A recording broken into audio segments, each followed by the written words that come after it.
All right, so at this point, I'm going to go through a few of the different investment options other than stocks. So we've already talked about stocks, and I've kind of shared with you that stocks are not my preferred form of investing. I find that putting my money in one company to be a bit too risky for me, and I also find it to be, you need to have a bit more knowledge to do stocks. I don't really have the interest or time to do a bunch of research on each company to know what to invest in. So I prefer to kind of invest in a little bit different formats in order to diversify my portfolio and require a little bit less work on my part. So now let's kind of move into GICs, mutual funds, and exchange trade funds. So you are going to have to still do some of your own research on these, but I'm just going to run through the general basics. All right, so stocks are one of the high risk but potential for high return. Now, GIC stands for Guaranteed Investment Certificate. Okay, this would be an investment that you can purchase directly through your bank. They are viewed as a very low risk but a very low return investment. So this is pretty similar to somewhat of a savings account. You basically purchase this guaranteed investment certificate, you put your amount of money in, and you will get a kind of guaranteed set percentage of interest back. Okay, they're very safe, very secure. There's no fees, but they really don't offer high interest at all. Okay, so this would be a kind of super secure way of earning a little bit of interest on your money and getting all of your money back plus that interest. Okay.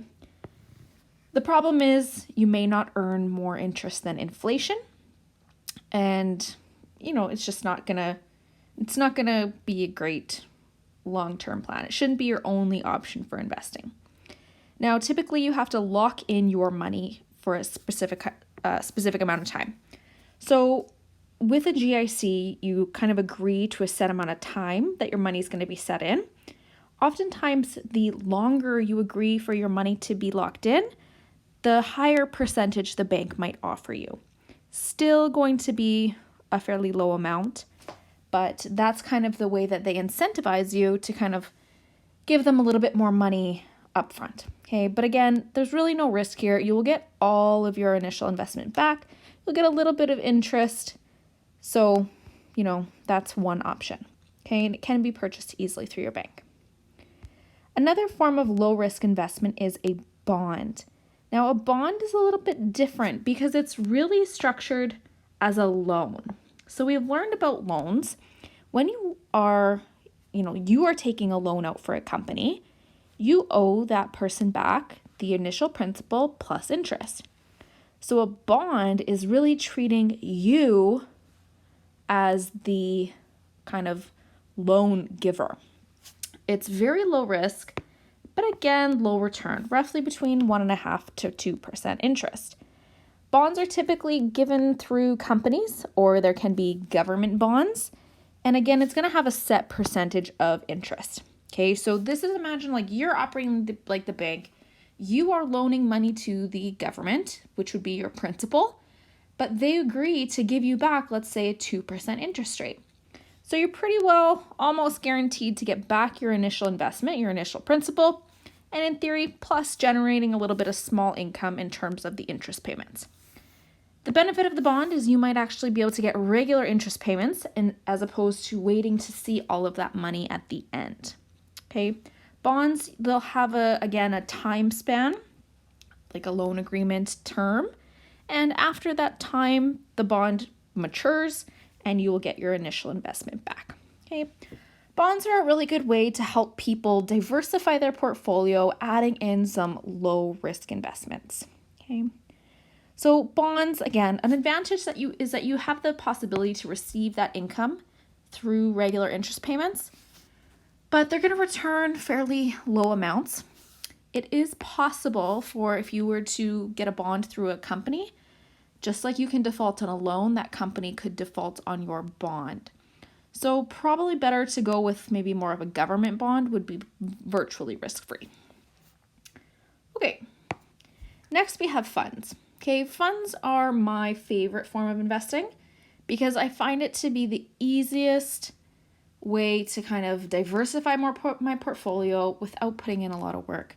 And I find it to be a higher return on my investment as opposed to bonds and GICs. So funds are, in my view, the kind of middleman, the happy medium, not as risky as stocks, granted potentially not as high as of a return, a little more risky than GICs and bonds, but higher return. Okay, so they're the happy medium in my view. What a fund is instead of actually picking your individual stocks and bonds. So instead of saying, oh, I'm going to invest in Apple, and oh, I'm going to invest in Starbucks, and oh, I'm going to invest in Nike. A fund is basically a collection of multiple stocks and bonds that are already kind of created for you. That's kind of like a basket of stocks and bonds set up where you kind of invest in all of them within that fund. Okay? There's lots of different funds and lots of different kind of baskets that you can choose from. But the big idea here is it really helps you diversify without having to pick and track multiple stocks on your own. So they're a bit more of a passive form of investment. In terms of funds, there's kind of mutual funds, exchange trade funds or ETFs, and index funds. Now, there is a bit of a difference between ETFs and index funds, but we're essentially going to treat them as the same. Okay, starting with mutual funds. Now, mutual funds might be something that your kind of parents have invested in. They're a moderate risk and a low to moderate return. And you buy these through your banks typically or your investment manager, and they are actively managed funds. What that means is that there are professional money managers that would actively be kind of buying and selling the stocks and the bonds within that fund. So they do the work for you. You don't necessarily have a ton of control about what happens day to day. But because they are actively managed, that means it's going to come with a bit of a fee. Okay. So the benefit of a mutual fund is, like I said, it's that basket of many stocks and bonds all in one, automatically diversified. So you don't have to worry about individually picking. Because it's actively managed by somebody else, it's less work on you. But having somebody else do that means it's going to require a fee. So mutual funds often potentially also have a commission where a percentage of your returns also goes to the fund manager. Okay. Now, studies have shown that most mutual fund managers don't actually beat the market. And that's where we're going to get into kind of index funds. Now, index funds and ETFs are somewhat of a new form of investment. So your parents' generation may not be as familiar with these. They're kind of new to the game, and I think they're a little bit of a younger generation way of getting into investing easily. So this is my favorite form of investing. I can do it easily through my bank. I just have to know the ETF ticker symbol that I'm interested in investing in. They are not actively managed by fund managers, which means you pay less of a fee, and the interest that you can receive back is fairly decent. So they are a moderate risk, but they also offer a moderate return. So somewhere between 6 to 10% return. So comparing that back to our GICs and bonds, much better, but also a little risky. Okay. What an index fund and an ETF does is it tracks a segment of the market.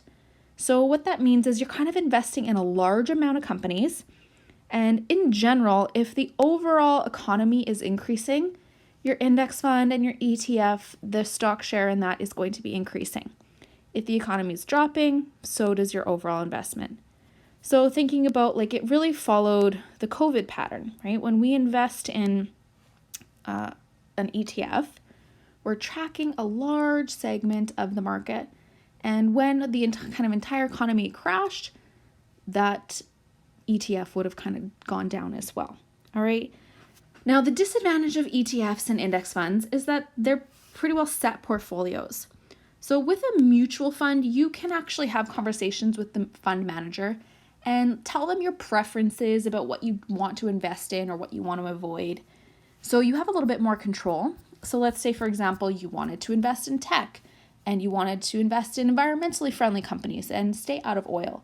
You have a bit more control of that in mutual funds. With index funds, you obviously can choose the fund you want to pick, but often the kind of set companies within that you can't particularly change, right? You have to buy the whole fund. Okay, now with exchange traded funds, this is really the easier way for people to get into kind of index funds. They're a type of index fund, but they're traded openly on the exchange market. So you can buy and sell them kind of like a stock. All right, so I showed you the Vanguard S&P 500 stock chart in the last video. So that is an exchange traded fund, and it has a stock chart just like a regular stock, and you can buy and sell it daily as much as you want. Okay.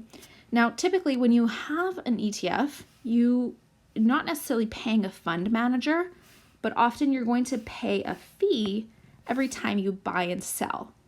So that might be like $8 a trade. So really, when you're investing in something like that, where you're paying an $8 per trade fee to buy or sell, you need to make sure you're investing in the long run.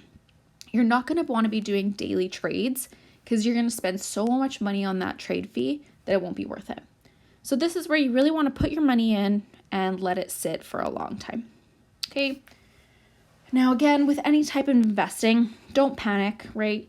When the market goes down, you have the option to invest more, but you really shouldn't panic and sell. Okay. Now, like I said, you can look into the difference between ETFs and index funds if you want, but for us, we'll just treat them as very similar. So that brings me to the S&P 500. This is the kind of most popular index fund in the US, and you can find ETFs that actually track this same index, which is what that Vanguard was. So let me just show you what that looks like. It's a fund that tracks 500 different companies, and this little infographic here shows you all of the different companies and their ticker symbol and the kind of category that they're in. So we can see there's a technology category where we have Microsoft and Apple. There's a financial category, healthcare, communication services, where we have Google and Facebook, consumer, where we have Amazon, and real estate, utilities. So as we can see overall, there's many companies that are in the green, many companies that are in the red, but you're investing really in all 500 of these when you're investing in the S&P 500. And in generally, these funds over time, they pretty well always increase, okay, as the economy increases, or they track the kind of general economy market. So it kind of takes out some of that risk of individual companies doing poorly at any given time. All right. So in theory, people have found that with these index funds and these ETFs coming up, that in general, they actually seem to outperform most single investments. All right, most people that are investing in stocks, we're not making a living off of it. It's not our job. We can't afford to spend copious amounts of hours day trading. So for the average Joe, it's usually pretty good to just do index funds and ETFs. Okay, but the best way to be able to do that is to put your money in and leave it as long as possible. Hopefully then over time, the market will increase for you. Now, how do we start investing? The key to investing is you need to have a brokerage account. So this is a specific account that allows you to purchase investments, but these can be done through many banks. So for example, RBC and Scotia, they have direct investing brokerage accounts. I believe TD does as well. So it's fairly easy. I bank with RBC. I was able to open a direct investing brokerage account. I was able to then through that purchase stocks and ETFs, and it all be right there for me. Okay, now I'm going to post a video for that to show you what that would look like through RBC. And hopefully I really want you to watch that to see truly, once you know what you want to invest in, it's really easy to actually purchase. Okay. You can also have online brokerage accounts through things like Questrade. So Questrade is a fairly new thing. It is now Canada's #1 online brokerage. They often charge lower fees than the banking accounts. So my husband actually prefers to do Questrade. I just felt RBC, I liked having my banking and my investing in the same place, but Questrade does typically charge lower fees. So, if you're young and you want to look into that, that would be a good thing. Questrade also has like practice accounts. So you could actually today go in and log on to a Questrade practice account and practice purchasing stocks with fake money. Okay, just make sure you're doing practice. Now, again, you need a brokerage account. That's kind of the idea, but it can be done through many banks or Questrade. Right, and I also, again, recommend that you are investing with your TFSA account first, typically. Okay. All right, so in general, final advice. Now, again, I know this is super general, basic investing stuff, but it's a good way to kind of hopefully broaden some of your knowledge and allow you to do further research on your own. Okay, so in general, invest early. Okay, that way you'll get the most out of your money. You don't have to have a lot to invest just to start. So as soon as you're 18, I would recommend, if you have a bit extra money, put in $100 into something and see what it does 10 years from then. Okay, make sure you diversify. So please don't put all your money in one stock. The easiest way I find to diversify is to go into funds, but it's also good to have lower risk investments too, like the GICs or the bonds as well. Okay, don't panic and sell when the market drops. So hopefully during the kind of COVID economy crash, people did not panic and sell when things were low. You would have been better off to just hold out on your investments, because right now we've seen the economy has, somewhat recovered from that March severe drop. You also want to make sure that your investments are matching your risk and return goals. So you want to make sure that you know the difference, right? Don't invest in GICs if you're expecting a 15% return. It's not going to happen. So you got to make sure you know what to expect from your investments, and you set yourself up to kind of reach those goals. All right, hopefully you learned a little bit, but again, please feel free to message me, and hopefully you access all the videos and links that I provide you to learn a little bit more. All right.